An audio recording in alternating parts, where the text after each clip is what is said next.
Thank you very much, Chairman. Mr. Secretary, thank you, and thank you for your leadership in making sure the historic investments under the bipartisan infrastructure law reach communities across Arizona. Every corner of Arizona is benefiting from these investments.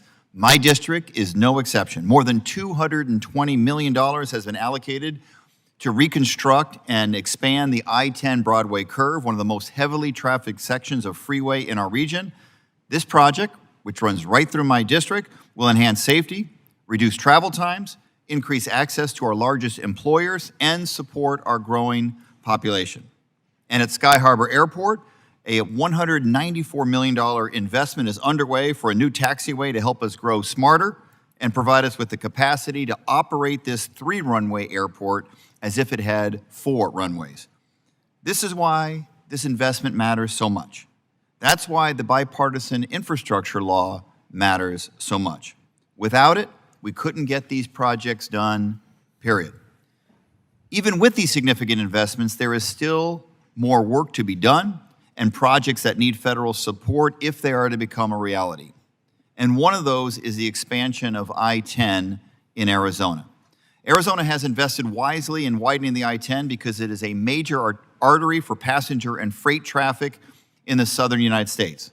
And while a majority of the I-10 between Phoenix and Tucson has been widened, there is one significant gap that remains, only 2 lanes, and it lies wholly within the boundaries of the Gila River Indian community. I doubt it would surprise any of us that the improved portions of the I-10 end at the reservation boundary and pick up on the other side of the reservation boundary because for decades, centuries even, tribal governments have not been treated equitably as partners in federal transportation programs. Widening I-10 and adding an interchange is vital to improve safety, provide direct access to the Gila River Indian community's government services and hospital, and accelerate response times for emergency services.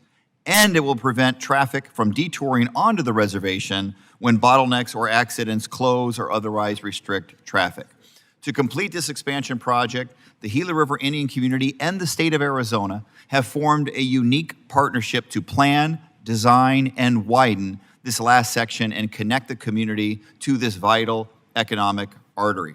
I'm not aware of any other joint tribal state partnership like this anywhere in the country that it addresses an infrastructure project in such a collaborative way. While significant non-federal resources have been committed to this project, we simply can't do it alone. Federal assistance is required to make it a reality, assistance that directly benefits a historically disadvantaged community and helps to fulfill the administration's commitment to direct 40% of the infrastructure dollars to historically disadvantaged communities like Gila River.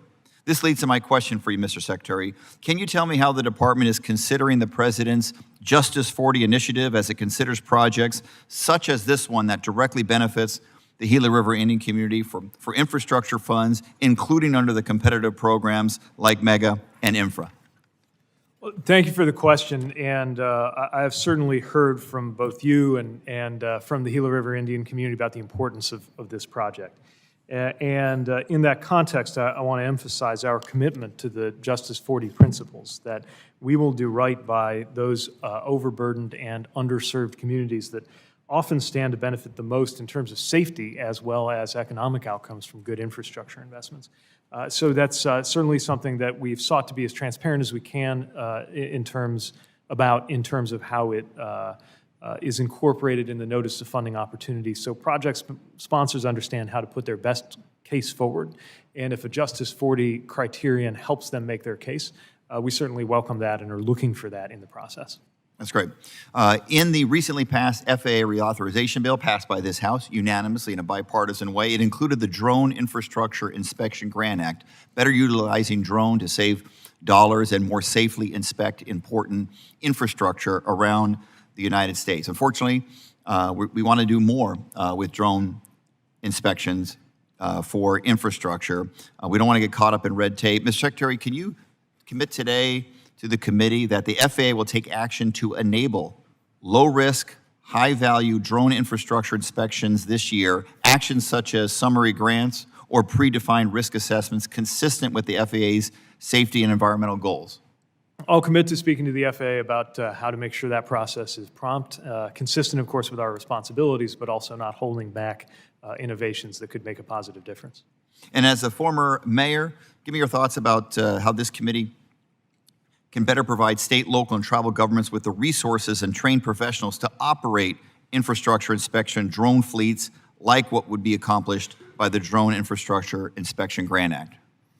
Well, you know, I've had the pleasure of visiting some projects and programs that are training the next generation to be capable in operating and sometimes even building or maintaining drones. We need, I think, to double down on that. And I think that's a legitimate, to the extent statutorily authorized, I think it's a very, philosophically, I believe it's a very legitimate use of transportation dollars, and would welcome a chance to work with you to specify more resources to go toward that purpose. Thank you, Mr. Secretary. I yield back.